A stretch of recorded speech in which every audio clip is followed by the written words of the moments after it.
Conakry, le 3 février 2020. Madame, Monsieur, merci de l'attention et bienvenue dans cette édition dont voici le sommaire. Le chef de l'État, professeur Alpha Condé, a lancé ce lundi au Palais du Peuple à Conakry la journée internationale de lutte contre les mutilations génitales féminines sous le thème « Libérer le pouvoir de la jeunesse ». D'intenses activités de sensibilisation sont prévues durant ce mois. La Guinée célèbre demain la journée internationale de lutte contre le cancer. La maladie fait plus de 6000 morts par an. Elle est souvent méconnue par la majorité des populations. Le diagnostic pose problème. Au sommaire encore, un nouveau doyen des sages pour la communauté Joma à Madiana. Filani Jimba Keita entend promouvoir l'entente et la cohésion entre les fils de terroir. Son intronisation a fait l'objet d'une grande cérémonie. Mesdames et messieurs, bonsoir. Ce journal s'ouvre sur un décret du chef de l'État. Décret dès 2020, numéro 041, PRJ SGG, portant report des élections législatives du 16 février 2020. Le président de la République, vu la Constitution, vu la loi organique L 2017-039 AN du 24 février 2017 portant code électoral révisé, vu la loi L 2018-044 AN du 5 juillet 2018 modifiant certaines dispositions de la loi L 016 CNT 2012 du 19 septembre 2012 portant création, organisation, attribution et fonctionnement de la Commission électorale nationale indépendante CENI, vu l'arrêt numéro AE 003 de la Cour constitutionnelle du 3 février 2020, vu la lettre de la CENI numéro 055 CEN BN du 3 janvier 2020 portant demande de report des élections législatives du 16 février 2020, le président de la République décrète, article 1er, les élections législatives initialement prévues le 16 février 2020 sont reportées au 1er mars 2020. Article 2, le président de la Commission électorale nationale indépendante, CENI, la présidente de la haute autorité de la communication, HAC, le ministre d'État, ministre chargé de la Justice, garde des Sceaux, le ministre d'État à la présidence chargé de la Défense nationale, le ministre chargé de l'économie et des finances, le ministre de l'administration du territoire et de la décentralisation, le ministre de la sécurité et de la protection civile sont chargés chacun en ce qui le concerne de l'application du présent décret. Article 3. Le présent décret qui abroge toute disposition antérieure contraire prend effet à compter de sa date de signature, sera enregistré et publié au journal officiel de la République, Conakry, le 3 février 2020, signé professeur Alpha Condé, chef de l'État. Et puis ce message du président de la République à son Excellence, M. Xi Jinping, président de la République populaire de Chine, Beijing. Monsieur le Président, chers camarades, j'ai l'honneur et l'agréable plaisir de vous adresser au nom du peuple de Guinée, du gouvernement et à mon nom personnel, à vous personnellement, à votre gouvernement et à l'ensemble du peuple ami chinois, nos meilleurs vœux de santé, de bonheur, de progrès et de prospérité. Nos vœux s'adressent également à l'ensemble du Parti communiste chinois, aux honorables présidents du Sénat et de l'Assemblée nationale, à son Excellence, Monsieur le Premier ministre, chef du gouvernement, ainsi qu'aux membres de leurs institutions respectives. Malheureusement, ce grand moment de bonheur est terni cette année par l'épidémie de coronavirus qui est en train d'endeuiller le grand peuple chinois. Cette épreuve nous rappelle très tristement l'épisode terrible de l'épidémie de la fièvre Ebola qui a été vaincue grâce à la détermination farouche du peuple de Guinée et au soutien inestimable de tout genre que le peuple chinois lui a gracieusement apporté. Nous gardons à cœur ce geste magnanime et nous sommes convaincus que le vaillant peuple chinois aguerri aux grandes épreuves triomphera de cette épidémie dans la dignité due à son rang de grande nation. Pour notre part, tout en vous adressant nos condoléances les plus attristées pour les décès enregistrés et nos vœux de prompt rétablissement aux malades, nous vous assurons de notre sympathie fraternelle et amicale de notre totale disponibilité à vous soutenir tout au long de cette épreuve. La Guinée ayant acquise une véritable expertise dans la lutte contre les grandes épidémies durant la crise de la maladie à virus Ebola, si besoin il y a, nous vous réitérons notre volonté de vous envoyer certains de nos experts pour assister leurs collègues chinois.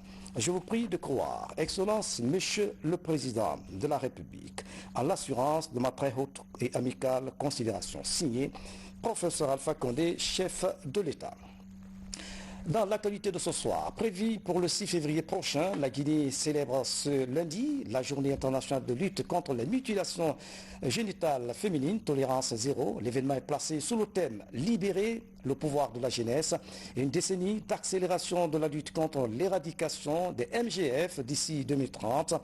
Dans le courant de ce mois, d'intenses activités de sensibilisation seront développées à cet effet. Voici le compte rendu signé Sanassi Keita. Condition sara nana o fana ma wala fi akere wakati wakati ka sege école afrinde enati ira digine ira fi hameta amunye funu solo masan solo ina antimfa ira gagnant nasanyi fo fa tinama. Les mutilations génitales féminines, bref, la promotion des valeurs de la jeune fille. C'est une lutte dans laquelle le président de la République s'est engagé depuis fort longtemps, à l'image de ce message adressé à la population de la sous-préfecture de Fridiavé. C'était à l'occasion du lancement officiel du programme de l'ANIES, Agence nationale d'inclusion économique et sociale. Partout dans ces meetings à travers le pays, Professeur Alpha Condé parle de l'égalité hommes et femmes, ainsi que de l'émancipation des jeunes filles. Un engagement sans faille du chef de l'État qui coïncide avec la célébration de la Journée internationale tolérance zéro aux mutilations génitales féminines. Nombreuses sont les personnalités guinéennes et étrangères qui ont rehaussé de leur présence le lancement officiel de cette Journée internationale de lutte contre les mutilations génitales féminines, sous la direction du chef de l'État. Thème retenu, investir dans les adolescents, filles et garçons, à travers la formation, l'information, afin d'atteindre l'objectif tolérance zéro aux mutilations génitales féminines en 2030.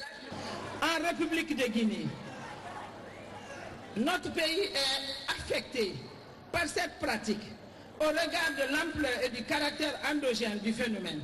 Les statistiques disponibles dans l'enquête démographique de santé de 2018 rapportent une prévalence de 94,5% pour la tranche d'âge allant de 15 à 49 ans. Cela veut dire que l'enquête en 2012, nous étions à 96,7%, il n'y a que 2,4% de régression de la pratique. Le représentant de l'Organisation mondiale de la santé, coordinateur par intérim du système des Nations Unies en Guinée, indique. En Guinée, comme partout ailleurs, aucun enfant, aucune fille, aucune femme ne mérite de souffrir, voire de mourir pour les mutilations génitales féminines.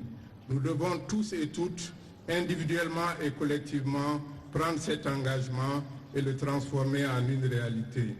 Pour le secrétaire général aux affaires religieuses, les mutilations génitales féminines sont une pratique néfaste pour la jeune fille.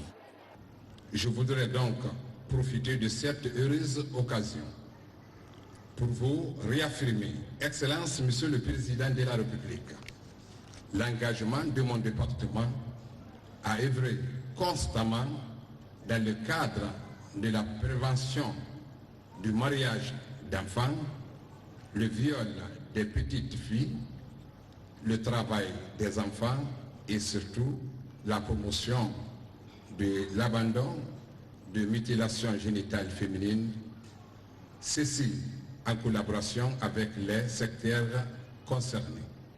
La présidente des jeunes filles engagées dans la lutte contre les mutilations génitales féminines témoigne. Nous nous engageons en tant que jeunes à poursuivre les activités d'information, de sensibilisation et d'alerte, afin que les nombreuses filles qui courent encore le risque d'être mutilées n'endurent plus les mêmes souffrances que Kumba Tonguino de Guéguédou, morte par suite d'excision. Le président de la République rassure une fois de plus de sa volonté de lutter contre toute forme de vulnérabilité faite aux femmes. J'éprouve toujours un bonheur immense toutes les fois que je m'adresse au peuple de Guinée, en particulier aux femmes et aux jeunes, car l'avenir de ce pays ne peut se construire sans eux. C'est à juste titre que j'ai instruit mon gouvernement de mettre vos préoccupations au centre des enjeux et des missions assignées à chacun des départements sectoriels qui le composent.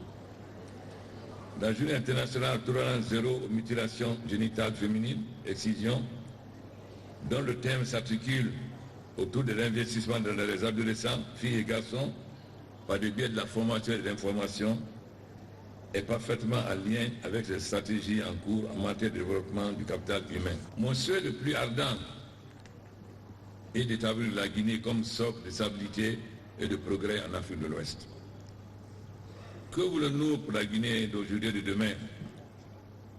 Une véritable égalité de chances hommes-femmes et une réelle émancipation des jeunes filles, à qui encore aujourd'hui on les prive d'école, on les marie de force de 12 à 14 ans, on vole leur jeunesse, on leur dénie le droit à une sexualité autonome en mutilant leur corps. C'est encore sera la réalité des milliers de jeunes femmes dans notre pays. Nous voulons que notre pays soit celui des droits de l'homme et de la femme. C'est l'une des raisons pour lesquelles nous voulons interdire dans les textes le mariage avant 18 ans et les mutilations génitales. Alors que le monde se prépare à célébrer la journée internationale contre les violences et les mutilations faites aux femmes, la Guinée veut redire et affirmer son engagement à être à l'avant-garde démocratique des pays en développement. Alors, laissez-vous poser une question. Qui n'a pas intérêt à ce que cette égalité homme-femme soit consacrée? Qui lutte contre l'émancipation des filles et des femmes et préfère les voir asservies plutôt que de vivre libres sur les bancs de l'école? Notre combat n'est pas politique, il est idéologique et sociétal. Alors que l'Afrique et le Sahel ont du mal à résister à la poussée terroriste qui a servi nos femmes et nos filles, la Guinée veut se redresser comme un rempart démocratique. C'est cela le réel enjeu de la Guinée de demain. Quelle société voulons-nous en Guinée? Quelle égalité voulons-nous entre hommes et femmes dans notre pays? L'abolition de la peine de mort, l'affectation d'une partie des ressources minières au développement durable local, à la protection des personnes vulnérables, à la promotion de la jeunesse, à la protection de l'environnement, visant à réconcilier la population autour des valeurs de progrès. Mais c'est en même temps une lutte économique et culturelle. Vous avez dit tout à l'heure que les filles qui ne sont pas excisées sont souvent victimes. Donc, il nous faut mener une bataille culturelle à travers le langue nationale, à travers nos émissions, mais à travers aussi nos imams dans les mosquées et dans la société civile, pour que cette vision, qui est une vision du passé, soit enfin dépassée, et que la fille qui n'est pas excisée soit considérée comme la fille normale et non pas le contraire.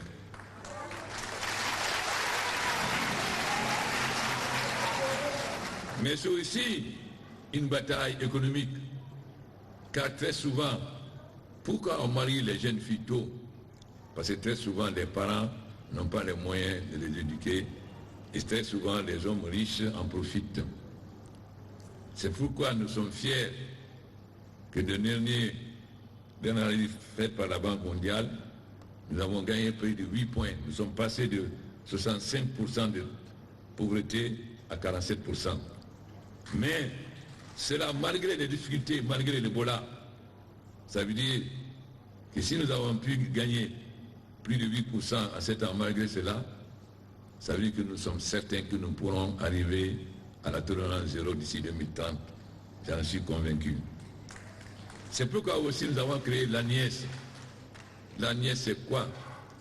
C'est faire l'analyse dans toutes les préfectures, districts, etc., pour identifier les personnes les plus pauvres, afin de leur donner une assistance mensuelle, de les aider à améliorer leurs conditions d'existence et de logement, mais avec 3 conditions. 1. Qu'ils envoient les enfants à l'école. 2. Pas d'excision. 3. Pas de mariage des filles avant 18 ans. Cette bataille ne peut pas se gagner si on ne gagne pas la bataille économique qui est la lutte contre la pauvreté. Donc, lutte culturelle, lutte sociétale et lutte économique. Nous nous engageons à faire en sorte que la Guinée tourne le dos à ceux qui pensent que seule une fille excisée doit être mariée. Et qu'au contraire, et cela je compte beaucoup sur les imams, sur les jeunes, sur la société civile, afin de développer cette sensibilisation, mais aussi cette culture à travers les langues nationales. Car si les gens ne savent pas lire en français, ils savent tous lire en langue nationale. Si nous faisons des ouvrages en langue nationale, si nous faisons appel à ceux qui font des écrits en cours, en thomas ou en arabe, etc., pour que chacun comprenne que l'excision était mal, que marier une fille avant l'âge de 18 ans, c'est détruire son avenir. Le mariage, c'est un consentement entre une femme et un homme. Nous avons des coutumes que nous devons combattre aussi, qu'il s'agit de marier les enfants à leur naissance. Donc, telle fille sera mariée à telle personne, dès sa naissance. Où est l'amour?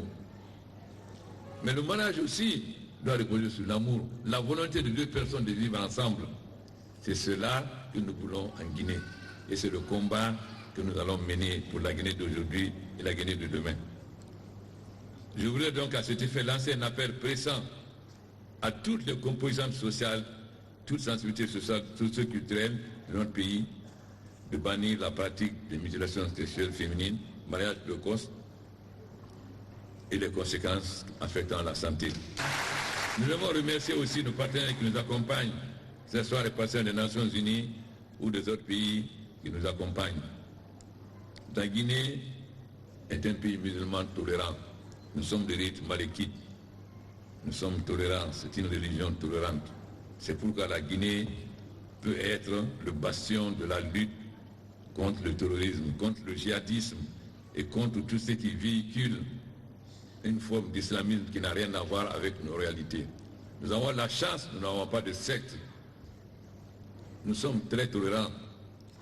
Mais aussi, il y a des choses qui ne font pas partie de nos coutumes. Nous avons aussi le courage de reconnaître. Vous savez de quoi je parle. Pourquoi cacher la beauté de la femme? Mais c'est d'abord la beauté de la femme qui attire.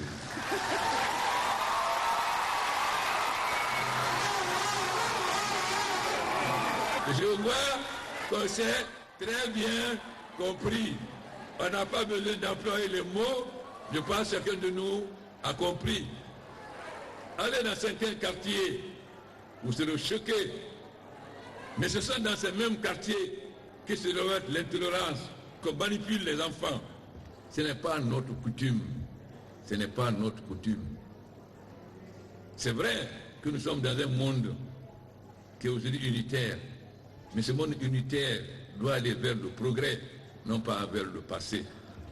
Donc, faisons en sorte que l'éducation porte aussi au niveau de ces gens, afin qu'une femme, quand elle passe dans la rue, qu'elle puisse attirer les hommes par sa beauté. Mais cela n'est pas possible, elle n'a pas le visage libre. Je fais confiance aux femmes guinéennes. Mais on a rabalagnon amunu nyande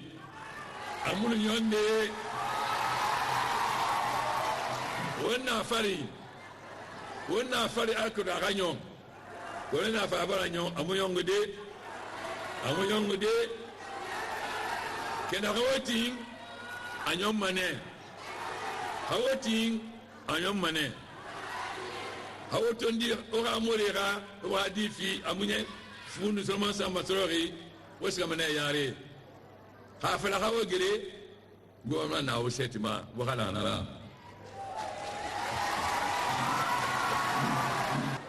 Je m'adresse particulièrement aux imams, car et à nos frères, les prêtres, quelle que soit la confession, C'est dans les prêches, dans les mosquées, dans les églises, dans les temples que nous devons éduquer surtout les hommes, pour qu'ils comprennent que le mal qui est fait aux femmes, c'est leur rôle d'éducateur. Et je sais que nous pouvons compter sur eux. Nous remercions donc l'accompagnement de certains pays, comme le Maroc, qui nous aide à former des prêtres dans le rite malékite. La religion, c'est un arbre avec plusieurs branches. Toutes ces branches ont une même source. Donc tous les musulmans doivent savoir vivre en paix et en harmonie. Mais nous devons éviter ce qui transforme l'islam en moyen d'oppression, en moyen d'esclavage. Mais cela aussi ne peut se faire que si nous luttons contre la pauvreté, Plus les gens sont éduqués, mieux ils vivent, moins nous aurons cet art. Voilà ce que je voulais dire. Je vous remercie. C'est parti en Guinée pour le lancement officiel avec le président de la République de la Journée internationale Tolérance Zéro pour mutilation génitale féminine. L'objectif étant d'amener tous les décideurs et partenaires au développement de la Guinée à avoir plus d'engagement et d'action dans la lutte contre cette pratique qui affecte dangereusement la santé des jeunes filles. Voilà pourquoi cacher la beauté de la femme. Quelle société que voulons-nous en Guinée? Le président de la République, Bosso Alpha Condé, se pose des questions. Dans quelques heures, la Guinée va célébrer la journée mondiale de lutte contre le cancer. Malgré les campagnes de sensibilisation, la maladie reste toujours méconnue par la majorité des populations. Les symptômes, surtout au niveau des femmes, sont ignorés, ce qui complique la prise en charge. Ça, à Maratono, signe le reportage. La Guinée va célébrer la journée internationale du cancer à l'image des autres pays membres de l'OMS. Dans un coin de la rue du quartier Taouya, nous croisons Dame Tierno Salimatou Diallo. À la question de savoir si elle connaissait ce que c'est le cancer, la réponse de la diplômée de sociologie est sans ambiguïté. Le cancer, en fait, je ne connais pas. C'est une maladie que j'entends parler. Je ne connais pas ses symptômes. Je ne connais pas, c'est une maladie, je ne connais pas comment ça se contamine. En fait, je ne connais pas quoi. C'est quoi le cancer? À l'image de Salimatou, nombreux sont des Guinéens qui ignorent jusque-là cette pathologie. Une réalité qui justifierait le taux de cas de cancer de jour en jour croissant dans le pays.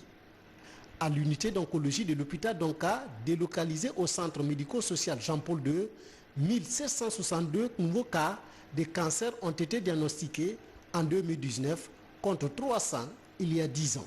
Tous les cancers existent en Guinée à des proportions très variables.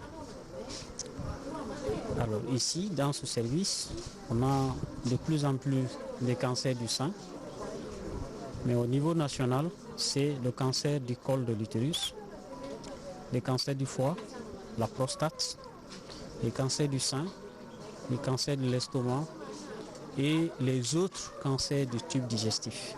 Quand vous prenez ces cancers gynécologiques, notamment celui du col de l'utérus, ce sont des saignements post-coïtales. C'est-à-dire c'est la survenue d'une hémorragie où le linge est sale, teinté de sang au décours de rapports sexuels et sont des saignements qui se passent inaperçus. Le cancer du sein se révèle par la présence d'une boule dans le sein. Ce qui trompe l'apparence, c'est que cette boule, elle est là, elle ne fait pas mal et elle grossit progressivement. Malheureusement, on ne prête pas attention et certains même disent qu'il faut attendre que ça grossisse pour que ça devienne un cancer. C'est ce qui trompe beaucoup les gens. En plus de la méconnaissance des signes précurseurs du cancer par de nombreux citoyens, le diagnostic de cette maladie constitue aujourd'hui un réel problème dans la plupart des structures sanitaires guinéennes. Une réalité préoccupante pour les autorités sanitaires du pays. Et puis justement ça, Martin, selon les statistiques, le cancer fait plus de 6000 morts par an. la situation est préoccupante. Vaste programme de réhabilitation des centrales hydroélectriques du système Samou et Garafiri à Kindia, financé par la Banque européenne d'investissement à hauteur de 60 millions d'euros. Les travaux dureront 24 mois. Ce week-end, le ministre de l'Énergie est allé constater l'évolution des chantiers. Nabi Kamara était de la partie. Mise en service en 1953, les Grandes Chutes constituent la première centrale hydroélectrique de la Guinée. Elle a été réalisée pour alimenter uniquement la presqu'île de Kaloum. Sa première réhabilitation et l'augmentation de sa capacité de production datent de 1986. 34 ans après, le président Alpha Condé a décidé de remettre en état ses bijoux tout en gardant sa capacité nominale initiale de 26 MW. Les deux premiers groupes sont déjà démantelés, vous avez vu, donc on est en train de les sortir. Il y a déjà la fabrication au niveau de l'usine. Donc dès que tout est prêt à la centrale ici, ils vont commencer, donc la société Hendrix qui a le contrat va commencer à installer les deux premiers groupes. Après cette étape, on va attaquer les deux derniers groupes. Parce qu'il faut tout faire d'ici l'hivernage prochain et que les groupes-là soient en état de fonctionnement normal avec une centrale complètement réhabilitée. Les travaux de réhabilitation des Grandes Chutes sont en train d'être exécutés par la société Hendrix. Le chef du projet rassure quant au respect du délai contractuel. Nous comptons exécuter ce projet dans les règles de l'art avec une nouvelle technologie et dans 24 mois, tous les travaux seront exécutés et conformément au cahier de charges. La réhabilitation des Grandes Chutes s'inscrit dans le vaste programme du gouvernement qui couvre toutes les centrales hydroélectriques du système Samou et Garafiri. Le ministre de l'Énergie est venu constater l'évolution de ce premier coup du programme. Ce que nous avons vu, nous sommes satisfaits de l'évolution des travaux. Nous pensons que le chronogramme sera respecté. D'ici la saison pluvieuse prochaine, on aura suffisamment toutes les machines ici. Les 26 MW seront réhabilités et suffisamment d'eau aussi afin de pouvoir tourner, ce qui nous permettra d'arrêter certaines centrales thermiques qui nous coûtent énormément cher à Conakry. Ce programme de réhabilitation est financé par la Banque européenne d'investissement à hauteur de 60 millions d'euros. Dans l'actualité encore, les travaux de reconstruction de la route nationale Koya-Dabola avancent à grands pas. Ce projet de grande envergure va permettre de faciliter la circulation et désenclaver l'arrière-pays. 39 ponts seront réalisés, les points critiques éliminés, ce qui va réduire considérablement la distance. Plus de 2000 ouvriers sont en action 7 sur 7. Une route de standard international. Mamadou Alpha Baldi, reportage. L'exercice paraît banal, mais il est vital pour la qualité des travaux. Nous sommes dans un des laboratoires de contrôle du projet de construction de la nationale numéro 1. L'ensemble des matériaux utilisés dans la construction de la route sont minutieusement analysés ici. Le labo, c'est le pionnier du chantier, parce que tout se passe à partir d'ici. Les analyses, la production au niveau du concasseur, les travaux au niveau de la route, tout se passe à partir d'ici. Après nos analyses, on remonte les consignes, les faits de route pour les permettre d'évoluer dans la production. Des graviers au ferraillage, du béton à la latérite jusqu'aux poutres préfabriquées, chaque étape doit être validée par les cabinets internationaux engagés pour la garantie des travaux. Pour la production de gravier, on a un contrôle de stock, on a des essais au laboratoire qu'on fait sur le gravier produit et qui sera utilisé que ce soit dans le béton ou sur la route là. Selon les prévisions de l'entretien routier, environ 210 véhicules poids lourds utilisent ce tronçon chaque jour avec une évolution annuelle de 5%. Un trafic dense qui impose une route robuste. Les cabinets IGIS, Africa Engineering et le groupement TAEP assurent qu'aucune étape ne sera brûlée de la couche de sol à la couche de roulement. La température et la qualité du bitume seront particulièrement examinées. À chaque fois que les gens font une couche de terrassement, il faut la réceptionner avant que l'autre passe. À chaque fois qu'ils doivent faire un ouvrage ou doivent creuser quelque part, il faut d'abord que nous on passe, on fait l'implantation, on procède à la réception géotechnique pour voir si le sol est bon et on passe on les donne la possibilité de commencer les travaux. Et quand ils atteignent un certain niveau, à chaque niveau on a fait des points d'arrêt où il ne peut pas dépasser sans qu'on vienne de réceptionner et contrôler. Donc comme ça nous permet de savoir à peu près comment ils évoluent et qu'est-ce qui peut se passer. Et est-ce que la qualité est bonne dans le contrôle de la qualité de la latérite à mettre en place. Il y a des contraintes de CBR, des contraintes d'indice de plasticité et de pourcentage de fine qui nous permettent de savoir à peu près si le sol est sensible à l'eau et comment est-ce qu'on ne prenne pas un sol qui est sensible à l'eau, un sol plastique, tout ça. Pour l'exécution de ce chantier, 380 Chinois, 1500 Guinéens et près de 1000 matériels lourds et autres engins roulants sont mobilisés de Koya à Dabola, sans compter le lot Dabola Sisela et Sisela Kouroussa qui emploie aussi près de 500 travailleurs. Dans la savane, à Madiana, avec l'intronisation du doyen de Yoma, son nom, Filani Jimba Keita, il a été installé par les représentants des 30 villages de cette contrée réunis à Yilanbe. Le nouvel élu s'engage à promouvoir l'entente et la cohésion entre les fils du terroir. Notre reporter Fodé Bangali Fofara a assisté à cette cérémonie, témoignages, images et commentaires. Nous sommes à Djilengbe 2, un village situé au cœur de la contrée appelée Diomawanya. Cette région est à l'est de la Guinée, repartie entre les préfectures de Sigiri, Mangiana et Kankan. Les représentants de toutes ces communautés étaient réunis ici à Djilengbe 2 pour une même cause, l'intronisation de Gamanatigi, ce qu'on appelle le Sotikemon de tout Diomawanya.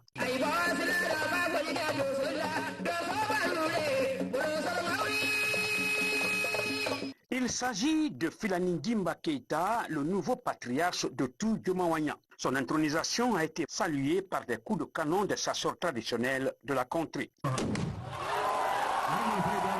Le nouveau patriarche de Diomawanya fait partie de la lignée des pères de Keita ici à Dioma. C'est le 7e descendant de Mansagwere. Mansagwere lui-même est le 7e descendant de Sundiata Keita. C'est Mansagwere qui a fondé Diomawanya. Donc, le Diamanatigia est légué à sa descendance en tant que fondateur, la famille fondatrice de la contrée. Le nouveau patriarche de Diomawanya, Filani Jimba Keita, est né en 1946, marié à 2 femmes, père de 7 enfants, de 2 filles. Filani Jimba Keita est de la 7e génération des patriarches de Diomawanya. Une de ses priorités est l'unification de tout Dioma. Dioma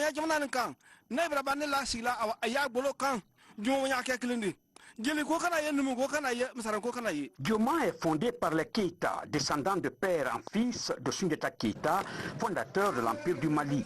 Dans notre pays, Dioma est la plus grande agglomération des Keita, une région qui abrite Niani, qui fut la capitale de l'Empire du Mali. Fodé Bangali Fofana, merci pour ce reportage. Assistance humanitaire en faveur des enfants déshérités. Abdoul Souma, un jeune Guinéen résidant aux États-Unis, offre des paires de chaussures aux enfants orphelins à travers son ONG Les Pieds Nus en Afrique. La distribution de 250 chaussures se poursuit à Conakry et à Dubrika, un geste qui donne le sourire aux tout petits. Nous y reviendrons. C'est la fin de cette édition à tous. Merci de nous avoir suivis. Excellente soirée. Où que vous soyez dans le monde. À demain.